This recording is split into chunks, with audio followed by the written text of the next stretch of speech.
Spokane and Fort Lauderdale just moments away from kickoff. Tonight's match is brought to you by White Claw, distributed locally by the Odom Corporation. Alongside Haley Sutton, Jack Edwards here with you in the broadcast booth. We can look at our lineups. First off, for Spokane, two unavailabilities to tell you about. Katie Murray, out injured. Sophia Braun with the Argentinian national team. So Emma Jaskaniec and Wayny Balata come in. It's going to be very interesting to see how this midfield settles in. We know Josh Johnson, a former midfielder, likes to run her offense through that portion of the field. So curious to see. Fort Lauderdale, look for them to utilize those outside channels. You notice Addie McCain has been shifted more out wide. Addie Monroy gets us underway with the first whistle of the match. Spokane and the black kits, they'll head from left to right across your screen. An early interception from a Fort Lauderdale side trying to come on the road and provide a role of spoiler. On the team side, but just as players and people as well. And so we're really going to miss her in Super League play, but hopefully, depending on which side of the fandom you are on here, hopefully this isn't her last game. Of course, there is a possibility where everybody's happy at this stadium, but that's reliant on Carolina, who have already knotted up the players' shield. We're getting a result in Dallas. Currently, it's 1-0. Second half is resumed there about 49 minutes in. We'll keep you updated on what's happening over there, because that will have major implications on what is happening here in Spokane. Build up here from Fort Lauderdale back to Morche. A 22nd appearance of the season for Morche. Long ball played forward.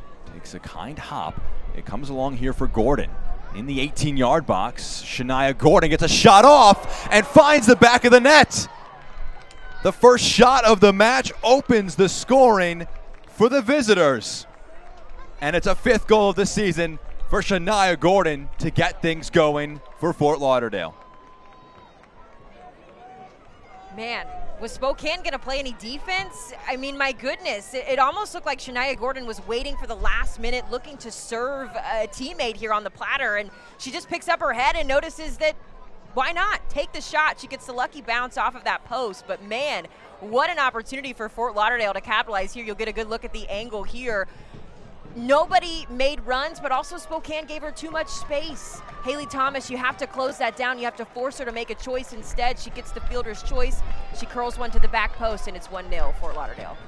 That's made them hard to break down. And it's interesting with Gordon as well. She spent some time playing on the back line. She was playing a little bit of outside back, and I think that was just to, try to complement the pace that she brings on those outside channels. But I've loved the movement of her back up on that front line. She just brings a pacier look for Fort Lauderdale, and she's obviously a very dangerous weapon for them up top. So the only thing that would change if all results hold, will probably be the most said phrase in this broadcast over the next 80-plus minutes.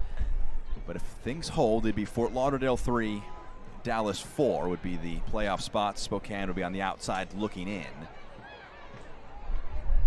Remember, Fort Lauderdale just need a draw. Tara Meir says they're going for the win. There's no need to be at all cautious about things. Rolled into the box. Cook has a shot, and she equalizes.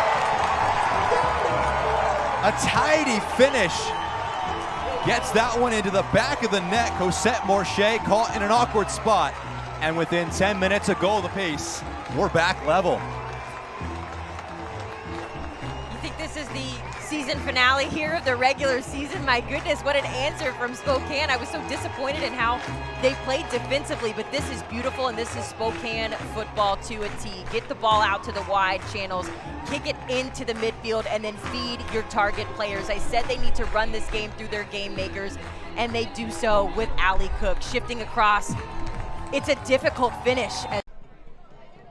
Fung has an option of a pass in the box if she wants it. She goes for the shot. It's deflected along the way. Hope Heisey did very well to stay put and make the save. There's going to be someone for Fort Lauderdale crashing on that back line. Emina Ekic spies a quick corner can be taken. Alyssa Bourgeois cuts it back.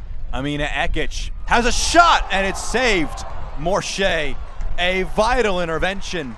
Close this save was. First of all, I love the creativity on the corner kick there. Ekic, what a laser at that front post, and you mentioned it. Morche was moving the other way.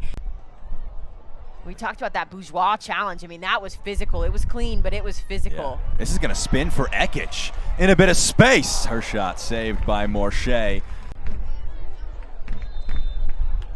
Going to do it for our first 45, 1-1 between Spokane and Fort Lauderdale. Haley, your thoughts on the first 45? Really brilliant play from both sides. Thomas to Ekic. Emina Ekic driving at the defense. Marked by a ton in white. The shot, it's saved there. Not a half bad effort. Almer pushes one forward. It's allowed to drop. Good touchdown. Bourgeois puts one into the mix. Cook, already won today, trying to tack on another. It's pushed out. Here's Balata. Wayny Balata moves it along. Ekic onto her left foot, and it's tipped along, is it? Yes, it is. A corner comes. Cosette Morche denying Ekic. That far left or right, again, depending on which side she's on. But look how dangerous she is here, Jack. Just one little touch, and then she's immediately getting the shot off, and that's with her left foot. Take another look here. Just swings it, forces the touch. Almer got ahead to it, one back by the visiting side. Clipped over the top. Clark rolls it back. Here's Heisey. Dangerous pass forward. It comes off. Referee playing advantage. Here's Weinert. Puts it in the mix. It flicks along. It falls to Emina Ekic. And the shot stopped by Cosette Morche. Emina Ekic hits the crowd, the wall, and that does it. Fort Lauderdale see it out and are headed to the postseason.